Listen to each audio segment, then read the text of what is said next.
भारत के स्वतंत्रता संग्राम का इतिहास केवल बड़े युद्धों और राजनीतिक फैसलों की कहानी नहीं है, बल्कि ये उन नौजवानों की कहानी भी है जिन्होंने अपने सपनों, अपने परिवार और अपनी जिंदगी तक को देश के नाम कर दिया।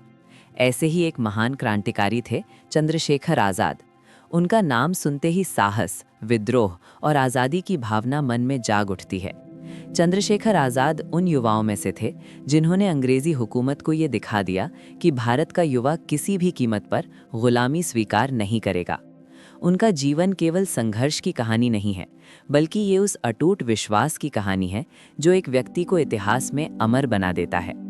आज भी भारत में जब भी स्वतंत्रता संग्राम की बात होती है, तो भगत सिंह के साथ साथ चंद्रशेखर आज़ाद का नाम भी गर्व और सम्मान के साथ लिया जाता है।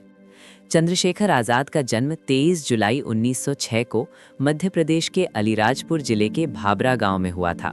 उनके पिता का नाम सीताराम तिवारी और माता का नाम जगरानी देवी था। उनका बचपन साधारण परिस्थितियों में बीता, लेकिन उनके अंदर बचपन से ही साहस और स्वतंत्रता की भावना दिखाई देती थी। उनकी माँ चाहती थी कि उनका बेटा पढ़ लिखकर एक विद्वान बने, इसलिए उन्हें शिक्षा के लिए बनारस भेजा गया। लेकिन उस समय देश का माहौल अलग ही था। पूरे भारत में अंग्रेजों के खिलाफ आंदोलन की लहर उठ रही थी। हर जगह आज़ादी की बात हो रही थी और युवाओं के दिलों में क्रांति की आग जल रही थी। यही माहौल धीरे धीरे चंद्रशेखर के मन को भी प्रभावित करने लगा और उनका जीवन एक नए रास्ते की ओर बढ़ने लगा। साल 1921 में जब महात्मा गांधी ने असहयोग आंदोलन शुरू किया, तब चंद्रशेखर की उम्र केवल 15 साल थी। इतनी कम उम्र होने के बावजूद वे इस आंदोलन में शामिल हो गए और अंग्रेजों के खिलाफ प्रदर्शन करने लगे। इसी दौरान अंग्रेज पुलिस ने उन्हें गिरफ्तार कर लिया और अदालत में पेश किया। अदालत में जज ने उनसे उनका नाम पूछा। चंद्रशेखर ने बिना किसी डर के जवाब दिया, मेरा नाम आज़ाद है। जब जज ने उनके पिता का नाम पूछा तो उन्होंने कहा स्वतंत्रता, और जब उनसे उनका पता पूछा गया तो उन्होंने कहा जेल खाना। ये जवाब सुनकर अदालत में मौजूद सभी लोग हैरान रह गए। गुस्से में जज ने उन्हें 15 कोड़े मारने की सजा दी, लेकिन हर कोड़े के साथ चंद्रशेखर भारत माता की जय का नारा लगाते रहे। उसी दिन से उनका नाम चंद्रशेखर तिवारी से बदलकर चंद्रशेखर आज़ाद हो गया। इस घटना के बाद चंद्रशेखर आज़ाद पूरी तरह से क्रांतिकारी रास्ते पर चल पड़े। उन्होंने अंग्रेजी शासन के खिलाफ सशस्त्र संघर्ष का रास्ता चुना और क्रांतिकारी संगठन हिंदुस्तान सोशलिस्ट रिपब्लिकन एसोसिएशन से जुड़ गए। ये संगठन भारत को अंग्रेजी शासन से मुक्त कराने के लिए गुप्त रूप से काम करता था। इसी संगठन में आगे चलकर भगत सिंह, राजगुरु और सुखदेव थापड़ जैसे युवा क्रांतिकारी भी शामिल हुए। चंद्रशेखर आज़ाद इन सभी के लिए एक मार्गदर्शक और नेता बन गए। उनकी बहादुरी और चतुराई के कारण अंग्रेज सरकार उनसे बहुत डरने लगी थी। वे हमेशा पुलिस से एक कदम आगे रहते थे और हर बार गिरफ्तारी से बच निकलते थे। 1925 में क्रांतिकारियों ने अंग्रेज सरकार के खजाने को लूटने की एक बड़ी योजना बनाई। इस घटना को इतिहास में काकोरी ट्रेन रॉबरी के नाम से जाना जाता है। इस योजना का उद्देश्य अंग्रेजी सरकार के पैसे को छीनकर उसे क्रांति के लिए इस्तेमाल करना था।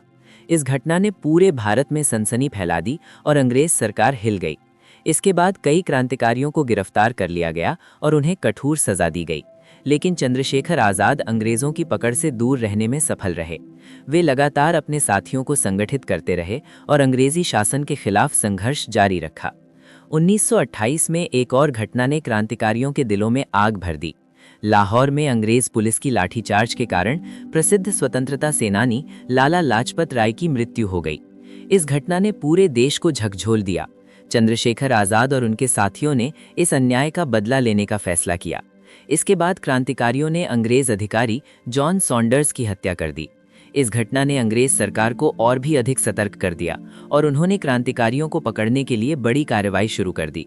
अब चंद्रशेखर आज़ाद अंग्रेज सरकार के सबसे बड़े दुश्मनों में से एक बन चुके थे। 27 फरवरी 1931 का दिन भारतीय इतिहास में हमेशा याद किया जाएगा। उस दिन चंद्रशेखर आज़ाद इलाहाबाद के एल्फ्रेड पार्क में अपने एक साथी से मिलने आए थे, लेकिन किसी मुखबिर ने अंग्रेज पुलिस को उनकी जानकारी दे दी। कुछ ही देर में पुलिस ने पूरे पार्क को घेर लिया। इसके बाद दोनों तरफ से गोलियां चलने लगी। चंद्रशेखर आज़ाद अकेले ही अंग्रेजों से लड़ते रहे और काफी देर तक पुलिस को रोके रखा, लेकिन अंत में जब उनकी पिस्तौल में केवल एक आखिरी गोली बची तो उन्होंने वही आखिरी गोली खुद पर चला दी और मातृभूमि के लिए अपना सर्वोच्च बलिदान दे दिया। चंद्रशेखर आज़ाद की मृत्यु के बाद उनका नाम भारत के स्वतंत्रता संग्राम के इतिहास में हमेशा के लिए अमर हो गया। उनका जीवन इस बात का उदाहरण है कि एक व्यक्ति का साहस और दृढ़ संकल्प पूरे देश को प्रेरित कर सकता है।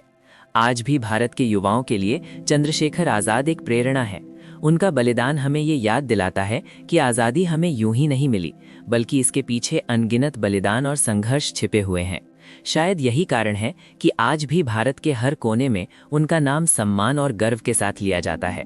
चंद्रशेखर आज़ाद, जो हमेशा आज़ाद थे और हमेशा आज़ाद रहेंगे।